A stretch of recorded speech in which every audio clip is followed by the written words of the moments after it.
Et on a un vrai problème dans notre culture avec la peur de l'échec. Et il y a quelque chose qu'on passe sous silence, c'est que l'échec, c'est normal. L'échec, ça fait partie de la vie.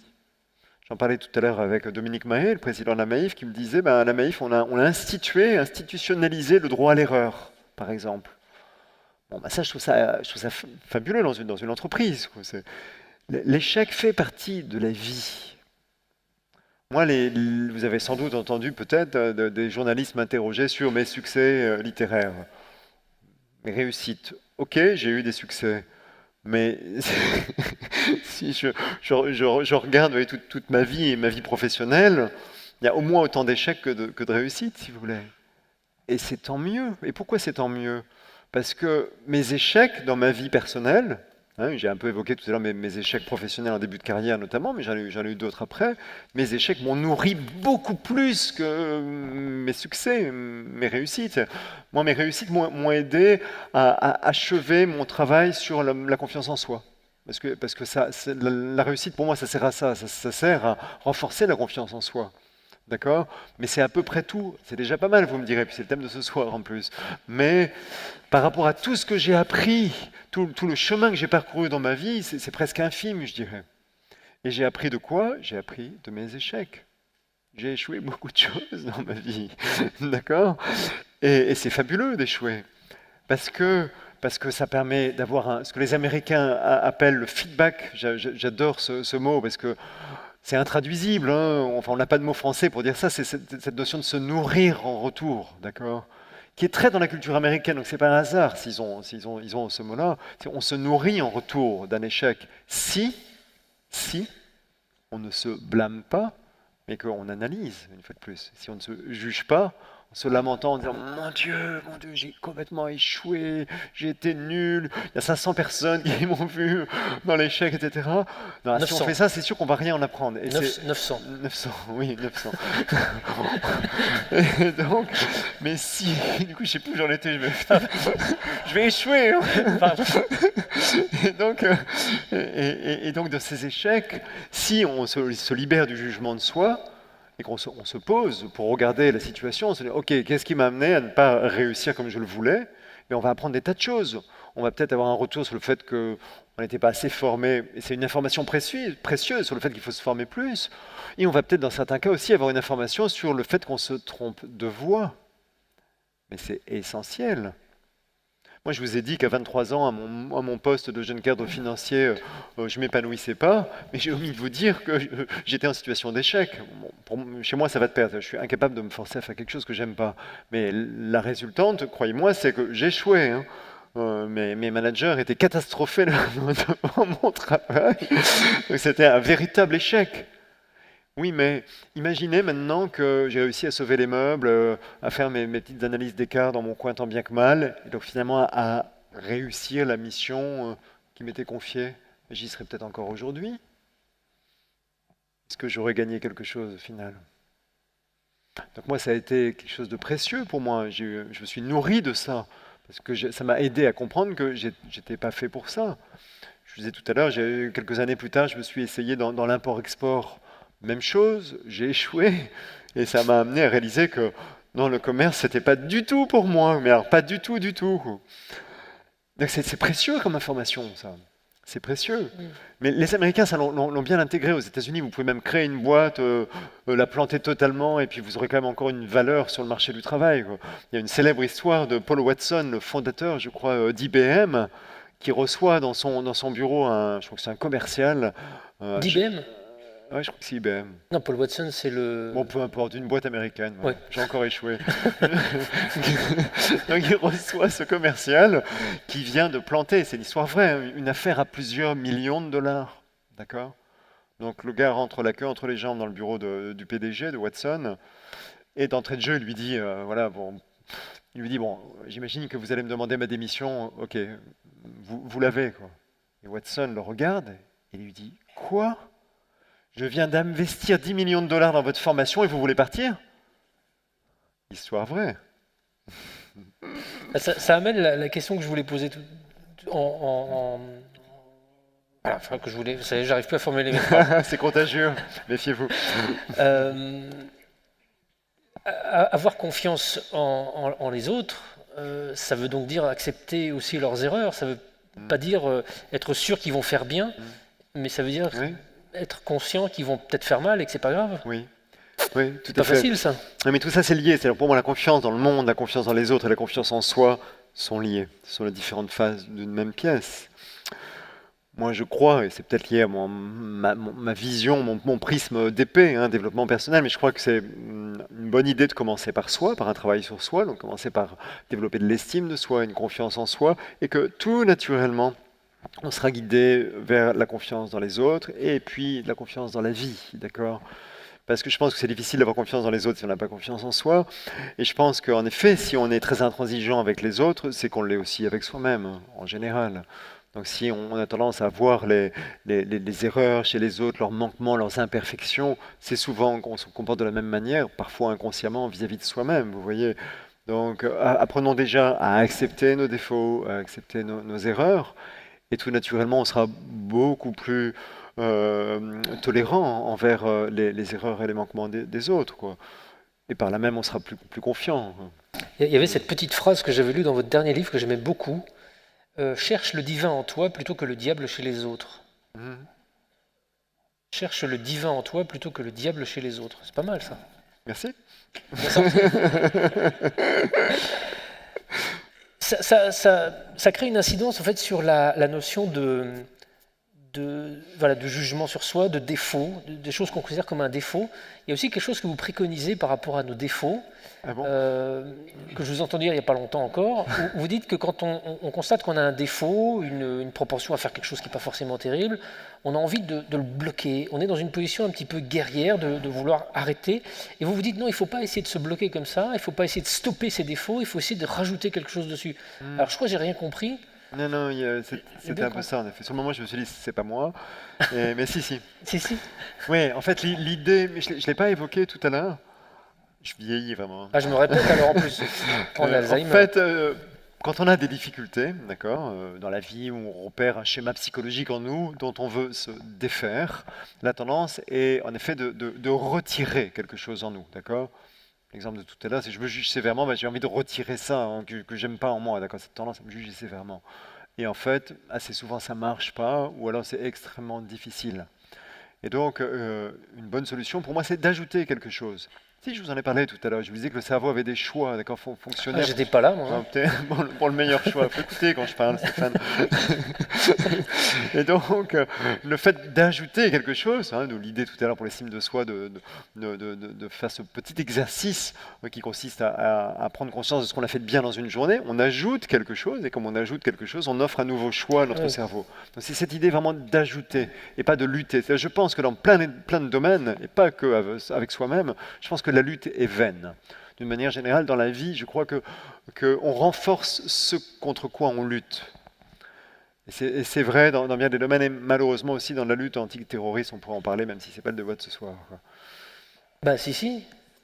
Enfin, pas le terrorisme, mais ça veut dire qu'on on renforce ce contre quoi on lutte. Mais en fait, quand on lutte contre quelque chose ou contre quelqu'un, ou quand on lutte contre une tendance intérieure, ou lorsqu'on lutte contre des personnes extérieures, eh bien en fait, on déclenche des mécanismes de résistance. D'accord? Si vous luttez par exemple contre votre tendance à manger une tablette de chocolat entière quand vous rentrez chez vous du bureau, je vois des sourires, c'est marrant. Eh bien, si vous luttez contre ça, bon courage.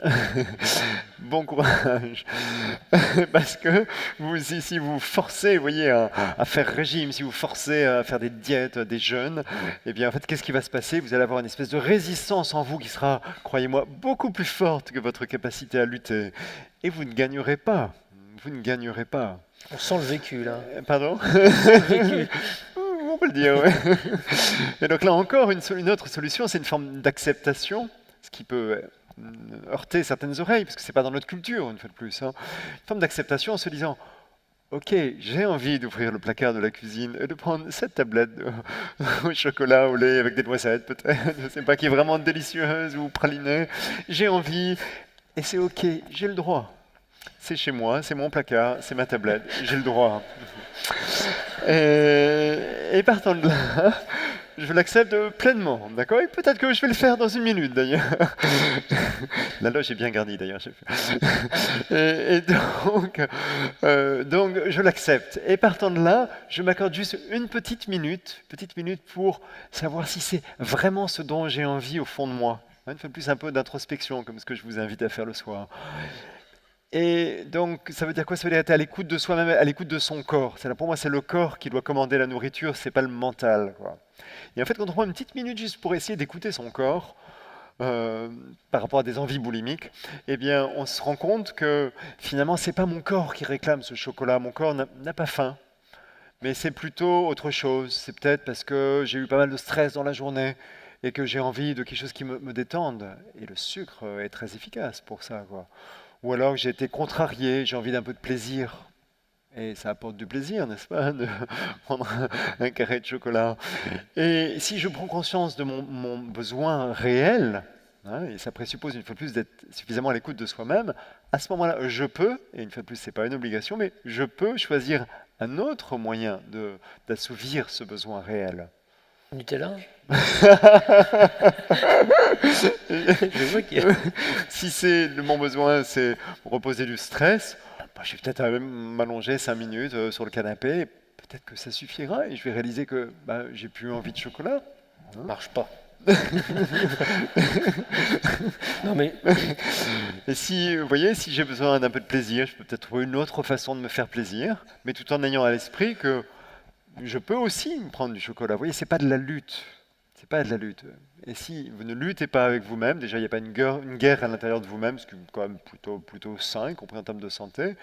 Puis voilà, vous allez vous détendre, être beaucoup plus zen, quoi. Et là, il pourra se passer des choses qui vont vous permettre d'évoluer, quoi. Et je pense que c'est pareil dans les relations humaines. Quand on a des conflits avec les autres, si on veut lutter contre d'autres, eh ben, en fait, on va les amener à résister.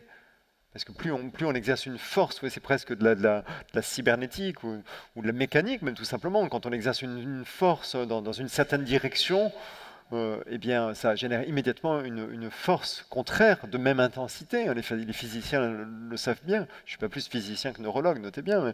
Mais voilà, il paraît que ça... Et on le voit bien dans les relations humaines. Même sur le plan commercial, c'est amusant. Plus vous voyez quelqu'un qui fait du push, comme disent les Américains, et qui fait tout pour vous convaincre, ben, plus vous résistez. Hein. Vous n'avez pas envie de vous soumettre à une telle pression. D'accord. Ça ne marche pas. D'accord. Donc voilà, je suis contre la lutte. Je lutte contre la lutte. Mais je l'accepte. Hein. c'est drôle. À, à- à vous entendre, on a l'impression que tous les réglages qui nous sont inculqués pour nous apprendre à vivre en société, qui commencent à l'école, puis nos parents, ils sont tous pas bons. Enfin, désolé, je plombe un peu le truc ce soir peut-être, mais je pense à cette notion de plaisir. C'est vrai que on vit dans une société où le plaisir est devenu presque un synonyme de bonheur, d'épanouissement. Euh, du coup, quand ce plaisir devient excessif, on essaie de lutter contre et d'y opposer une force. On est tout le temps un peu à côté de la plaque, en fait. Désolé. Et votre question est? Ah, il n'y en a pas, là, c'est un constat.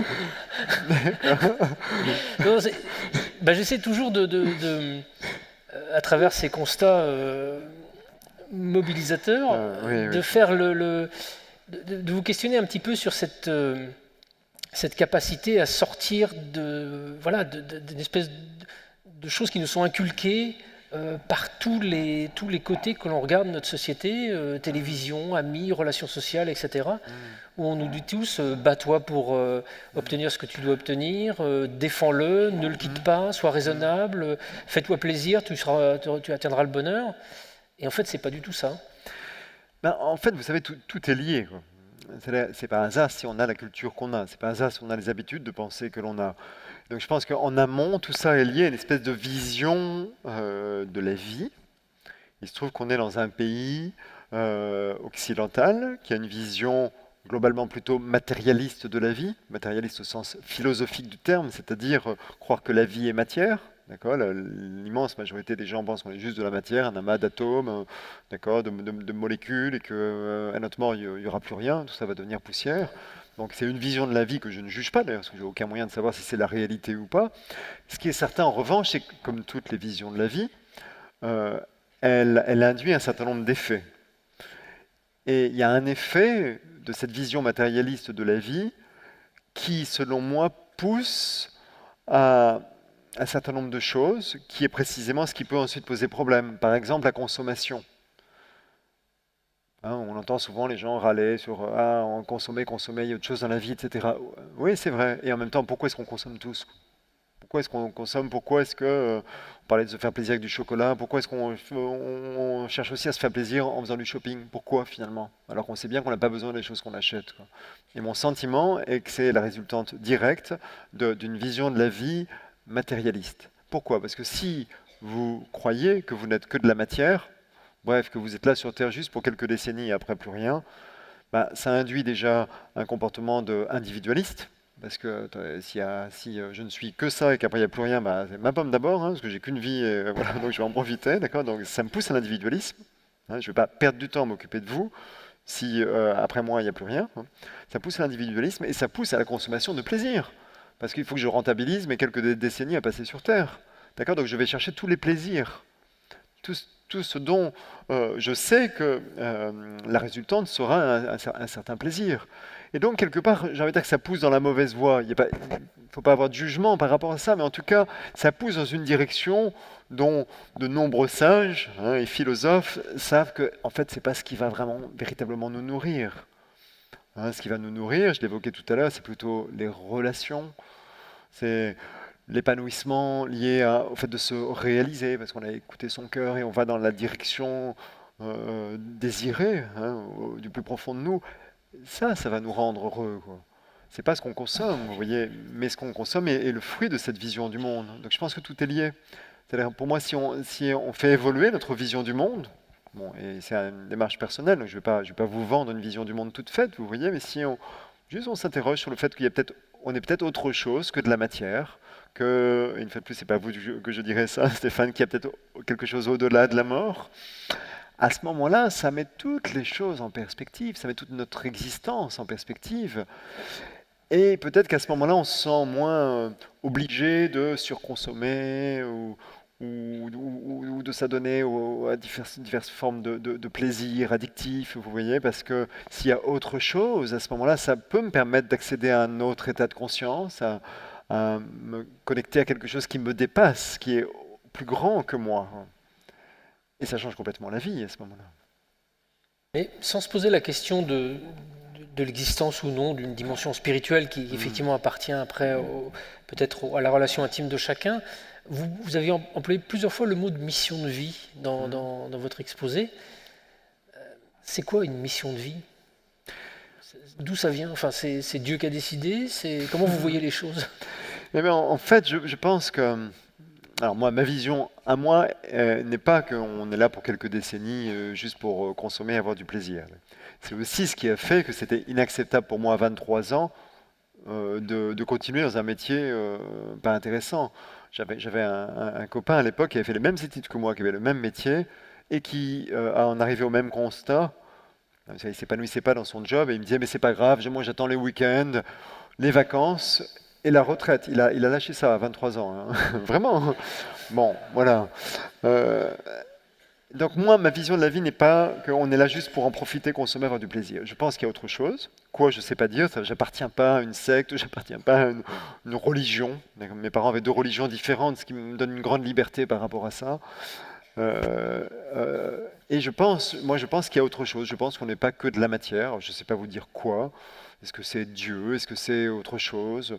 Mais pour moi, en tout cas, notre présence ici a une raison d'être. Voilà, ça j'en suis intimement convaincu, je pense qu'on n'est pas là par hasard, et je caresse le sentiment que non seulement on a une raison d'être, mais on a donc une mission, je vous le disais. Cette mission, c'est quoi? C'est le fait que chacun de nous a un ou plusieurs talents particuliers, des choses qui lui sont propres. Chacun de nous.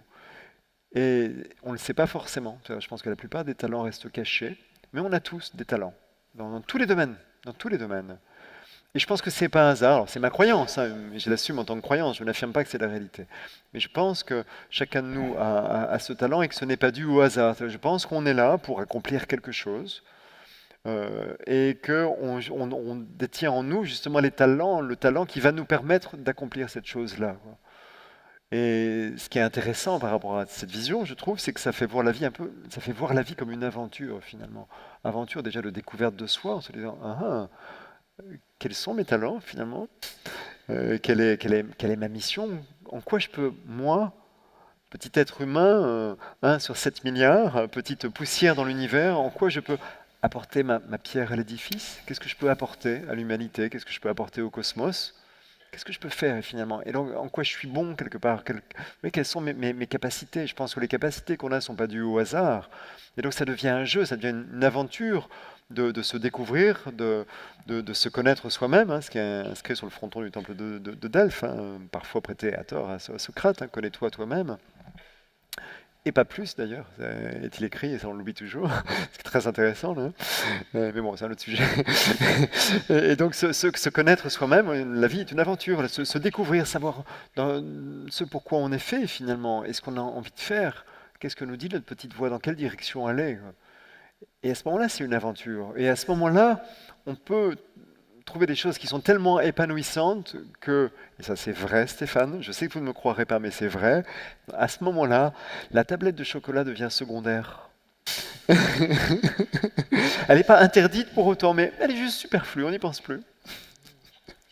Donc si je résume en fait, et dites-moi si je me trompe, j'ai l'impression que la confiance en soi, la confiance dans les autres, c'est presque aussi une décision à prendre. L'envie de se dire, je vais accueillir avec bienveillance et avec confiance tout ce qui va se produire, ça va bien se passer. Oui, C'est oui, oui, je crois que c'est une décision que l'on peut prendre. Une décision que l'on peut prendre, de se dire, ok, j'ai plein de ressources en moi, si je développe de la confiance en moi, si je me fais confiance, je vais accéder à ces ressources. Parce que c'est ça le drame, en fait, quand on manque de confiance en soi, c'est qu'on n'accède pas à ses capacités. Donc on passe sous silence ses talents, on passe sous silence ses capacités, on n'accède pas à ses ressources. Alors que le fait de se faire confiance permet de libérer les ressources qui sont en nous. D'accord? Et donc ça nous aide aussi, évidemment, au quotidien, dans la vie.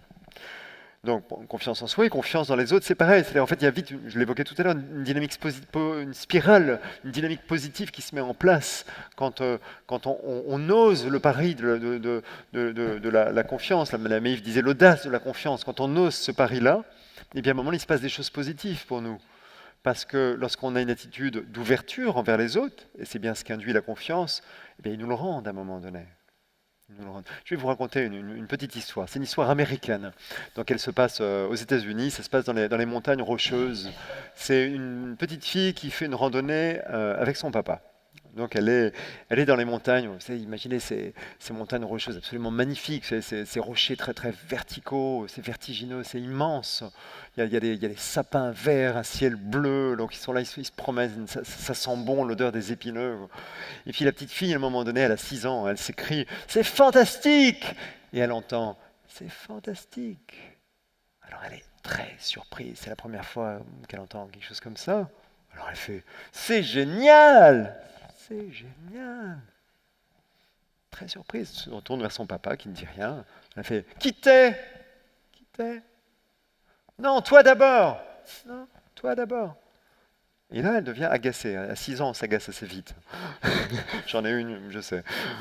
Donc elle s'agace et elle dit non, mais t'es nul! T'es nul! Et t'es nul! Et là, elle est vexée. Je te déteste! Je te déteste! Et là, elle a un sursaut de conscience et elle se dit j'ai dû la blesser. Et elle lui dit je suis désolée! Je suis désolée! Du coup, elle se détend et ça continue un peu. Puis elle finit par dire je t'aime! Je t'aime. Et là, voilà, elle est émerveillée. Et elle se tourne vers son papa et lui dit, mais enfin papa, qu'est-ce que c'est? Qui c'est, quoi? Et son père lui dit, eh bien, certains appellent ça l'écho, mais moi j'appelle ça la vie. Parce que tu vois, ma chérie, la vie, elle te renvoie toujours ce que tu lui donnes.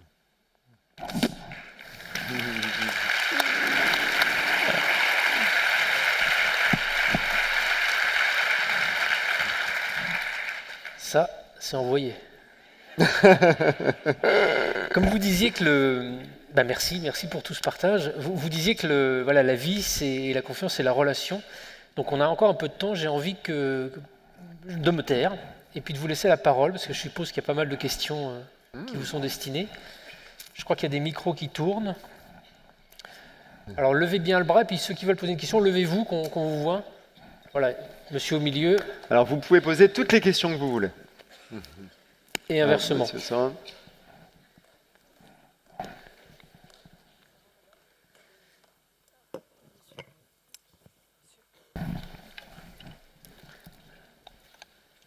Allez, ayez confiance. Oui.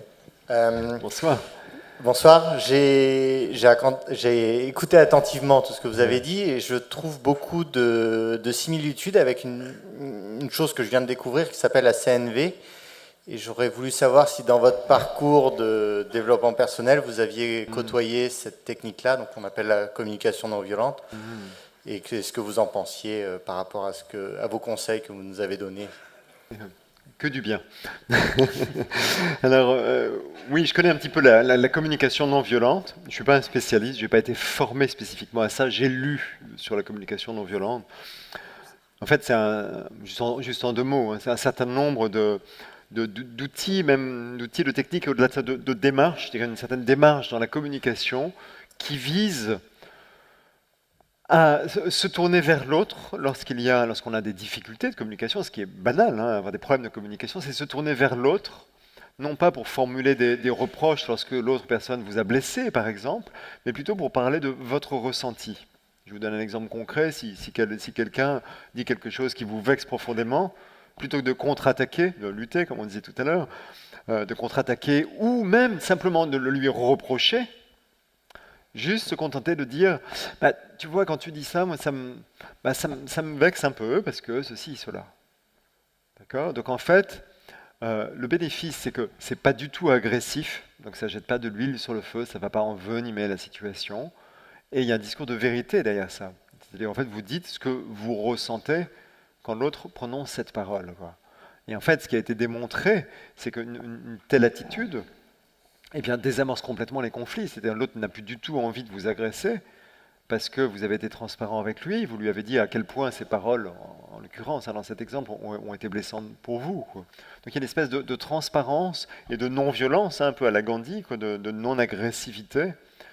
Voilà, donc il y a un certain nombre de techniques qui ont cette philosophie. Donc c'est très basé sur la compréhension des émotions dans la relation, et les émotions sont essentielles dans la relation, hein. Tout ça est issu de la même zone du cerveau qui est la zone limbique, la couche limbique du cerveau, hein, tout ce qui est émotionnel, relationnel. Et donc c'est une démarche, une méthode de communication qui est basée sur ce type de principe, et c'est très positif. Voilà, c'est assez peu connu en France, malheureusement.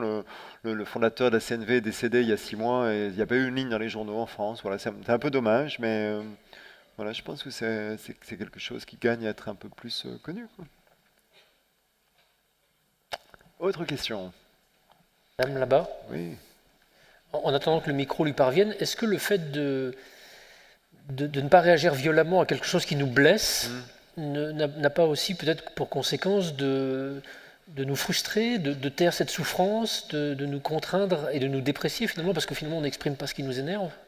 Mais en fait, il y a deux choses différentes. C'est-à-dire, il y a la réaction, vous avez dit le fait de ne pas réagir, et ensuite vous dites le fait de taire sa souffrance. Et en fait, je pense que la solution, c'est les deux.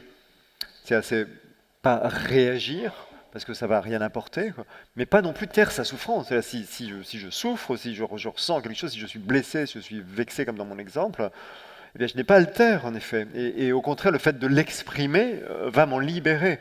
C'est ce qu'il faut éviter, en effet, c'est, bon, un, le conflit, mais deux, c'est de rien dire et subir, quoi. Et là, c'est évidemment pas une solution, parce que là c'est moi seul qui vais souffrir, et au final, je serai le seul perdant, quelque part. Et puis il peut même y avoir un effet sur la santé ensuite, si je garde en moi, vous voyez, des ressentis, des émotions négatives. Donc je pense au contraire, on peut l'exprimer, mais exprimer sans agresser l'autre. Or, la tendance naturelle ou instinctive, plutôt instinctive d'ailleurs, peut être d'agresser l'autre en retour si je me suis senti agressé. Et donc là, l'idée, c'est d'exprimer son ressenti, donc ne surtout pas le taire, c'est l'exprimer sans agresser l'autre. Et là, c'est gagnant pour tout le monde. Alors la question... Mademoiselle, est-ce que vous pouvez vous lever? Je ne vois pas où... Ah oui, voilà. Merci. Vous nous avez offert de façon fugace le mot âme. Quelle est votre définition de ce mot Oh là âme? là. On n'avait dit pas de questions difficiles. Il n'y a pas de définition précise pour le mot âme, et pour cause, nul ne sait exactement ce que c'est, on ne sait même pas la localiser. D'accord. Certains assimilent l'âme et la conscience, et certains disent localisent la conscience dans le cerveau, alors que d'autres, par exemple, comme les bouddhistes, la localisent plutôt en dehors de nous-mêmes. D'accord. Certains croient que la conscience est quelque chose plutôt collectif auquel on se connecte. Donc il n'y a pas de vérité par rapport à ça. Voilà, si on ne la connaît pas, on ne peut pas définir l'âme.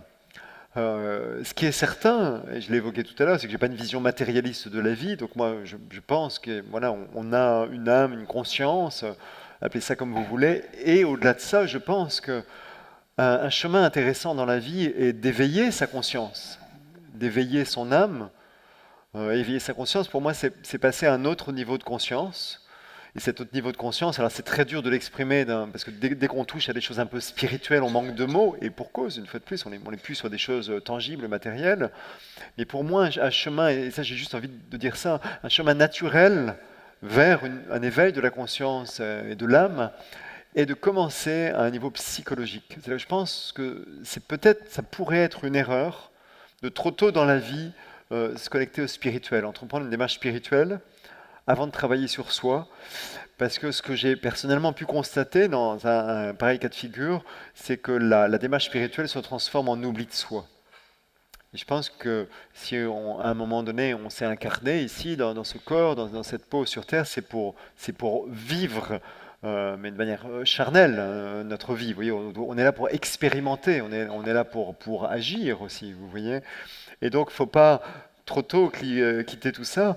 Et je pense qu'on est là aussi pour travailler sur soi. C'est-à-dire, bon, ça correspond à certaines philosophies de gens qui pensent que on s'incarne à plusieurs reprises, d'accord, et que dans chaque incarnation, dans chaque vie, eh bien, on a une mission qui est de franchir une étape, donc de travailler sur soi pour après se réincarner à une autre étape, etc. Bon, on y croit ou on n'y croit pas, et peu importe, je dirais. Ce qui est intéressant, c'est de prendre un petit peu de recul sur sa vie et le sens qu'on veut lui donner. Et en l'occurrence, si on s'engage trop tôt dans une démarche spirituelle, avant d'avoir nettoyé le psychologique, eh bien, on peut être dans l'oubli de soi. C'est-à-dire pour le faire schématiquement, j'ai des tas de problèmes dans ma vie, je suis pas capable d'avoir des relations saines avec ma femme, mes amis, mon patron, qui vous voulez, donc ça va très très mal, mais c'est pas grave parce qu'il y a Dieu. Il y a Dieu et moi, et voilà, j'oublie tout le reste.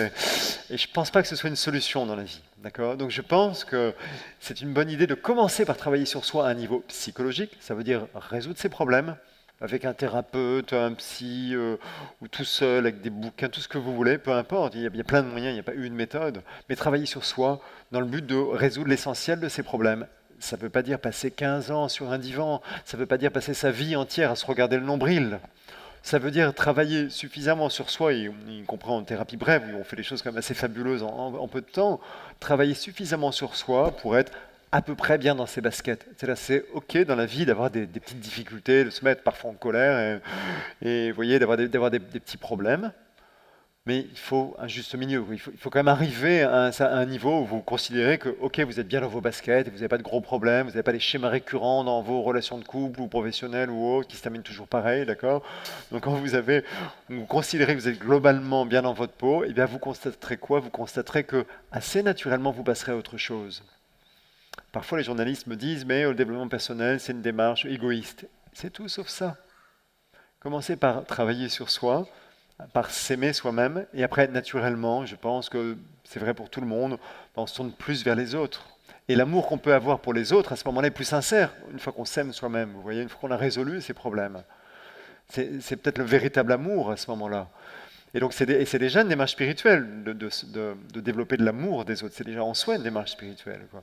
Et au-delà de ça, à un moment donné, je pense que c'est aussi normal, et on le ressent normalement dans une évolution, dans un chemin de vie, on commence à sentir qu'il y a des choses qui nous dépassent. Et là, on est vraiment dans la spiritualité.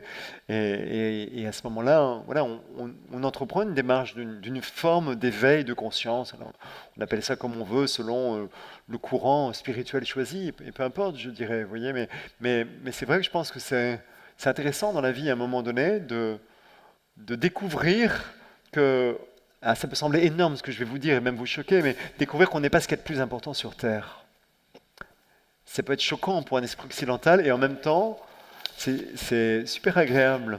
Vous voyez, ça libère de beaucoup de choses, notamment de peur. On parlait de peur tout à l'heure. À un moment donné, réaliser qu'on n'est pas si important que ça, quoi, et qu'il y a des choses qui sont plus grandes que nous. Il y a un côté libérateur, quoi. Oui, madame. Ah, on va vous apporter un micro dans 10 secondes.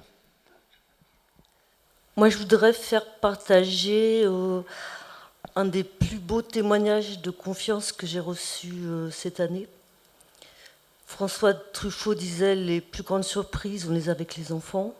Excusez-moi, j'ai pas entendu les. François Truffaut disait Oui. les plus grandes surprises, on les a avec les enfants. Oui.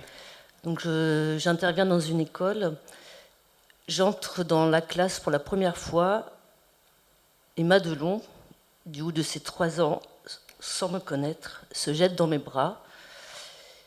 Et je trouve que c'est un cadeau magnifique. Et c'est le signe de sa part d'une confiance absolue dans les adultes. Et je la remercie du fond du cœur. Ok, merci pour ce témoignage. Yeah. Madame ici. The micro is coming. Bonsoir. Bonsoir. Vous nous avez parlé, je me suis arrêtée sur quelque chose qui m'a plu. Vous avez dit très brièvement, tout est lié. Et puis vous nous avez donné des méthodes pratiques pour acquérir la confiance en soi. Quand j'entends confiance en soi, j'entends aussi foi en soi. Donc on a bien entendu plein de petits trucs pour avoir des confiances au niveau physique, mental, émotionnel, etc. J'aimerais que vous reveniez, si vous voulez bien, sur une petite méthode pratique pour avoir confiance en nous collectivement. Quelque chose qui pourrait s'apparenter, par exemple, au centième singe, si vous connaissez l'histoire, et j'en doute pas. Centième sage? Oui. Non, je la connais pas, désolé.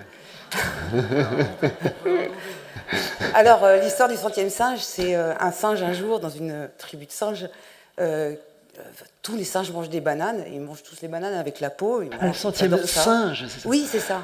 Vous la Croyez connaissez? au centième sage, désolé. Non, singe. Sage aussi. D'accord. Vous la connaissez? Non. Non. Alors, j'ai essayé de faire bref aussi. Donc, ils mangent tous leurs bananes et ils sont super contents. Ils mangent leurs bananes avec la peau. Et puis, un jour, dans la tribu, il y en a un qui se met dans un coin et puis qui se dit tiens, c'est mou et c'est meilleur à l'intérieur. Peut-être je vais enlever la peau et manger que le bon. Puis, il enlève la peau, il épluche la peau et il mange sa banane. Et puis, les autres, le voyant faire, font pareil. Ils sont juste à côté, ils le voient. Et puis, 1, 2, 10. Et puis, la tribu se met... enfin, la moitié de la tribu, ou même moins de la moitié de la tribu, se met à manger les bananes sans peau et se régale. Et à partir d'un moment, au 30e ou 35e singe, tout le monde se met à faire pareil. La morale de l'histoire, ce serait qu'il n'y a pas besoin d'être la majorité pour passer à un changement. Qu'est-ce que vous pourriez nous dire de collectif en parallèle de ça, sur la foi en soi? Eh bien, merci beaucoup pour votre question et votre intervention. Il a été constaté, en effet, que lorsque un groupe, quel qu'il soit, évolue, en fait, il suffit qu'il y ait en effet de l'ordre de 35%, je ne me souviens plus du chiffre précis, mais ce n'est pas 50%, il suffit qu'il y ait de l'ordre de 35% des gens qui aient basculé, par exemple, vers un nouvel état de conscience, pour que les autres basculent aussi. Et ça, c'est en effet, merci vraiment d'évoquer ça ce soir, c'est en effet porteur de confiance et d'espoir par rapport à notre situation, à nous collectives, aussi bien au niveau de la planète qu'en France, en effet, parce que on croit en effet que tout va mal, et en même temps, force est de constater qu'il y a des tas d'initiatives fabuleuses qui ont lieu partout, qui ont lieu en France, qui ont lieu partout dans le monde. On évoquait les difficultés de la planète tout à l'heure. Il y a plein d'initiatives intéressantes pour préserver la planète, pour moins polluer, mais partout dans le monde. Même dans les pays dits en voie de développement, il y a partout des initiatives. Alors vous me direz peut-être, oui, mais c'est un épiphénomène, c'est des tout petits groupes qui font ça dans leur coin, dans leur garage. Ok, ok. Sauf que on est à l'ère d'Internet et des réseaux sociaux, et que en fait, l'un des aspects positifs de notre époque est que l'information se propage très très vite, très très très vite. J'ai un ami qui s'appelle Christophe Chenbault, qui est le fondateur du site culturel Even, qui a une très jolie métaphore par rapport à ça. C'est la métaphore d'une certaine variété de bambou. Il paraît que vous mettez la graine en terre, vous la plantez, quoi, vous la semez, et vous observez, il ne se passe rien. Pendant 1 an, il ne se passe rien. Vous dites, mais c'est pas possible, ça ne va pas pousser. La deuxième année, il ne se passe rien. Et en fait, vous ne le voyez pas, mais sous terre, il se passe quelque chose. Il y a des échanges avec le biotope, il y a des micro-racines, je crois, qui commencent à se former, mais surtout il y a des échanges avec le milieu environnant. Et vous ne le voyez pas, quoi. Et puis la troisième année, il se passe quasiment rien, et d'un seul coup, vous voyez qu'il y a une petite pousse de bambou qui émerge, qui sort de la terre, et en 3 semaines, ça a pris 15 mètres. Et on peut penser que c'est ce qui est en train de se passer actuellement, quoi, sur la surface du globe. Il y a des tas d'initiatives comme ça qui peuvent nous sembler isolées, individuelles. Et on se dit, ouais, mais regarde le monde dans lequel on vit, c'est pas ça le mainstream, hein, c'est pas ça le grand courant. Oui, mais ça peut aussi basculer très très vite, quoi. Et on peut tous basculer collectivement dans quelque chose de très positif, et dans plein de domaines, pas seulement sur celui de l'état de la planète. On peut tous basculer collectivement vers quelque chose de positif, et j'ai confiance, quoi. J'y crois, vraiment.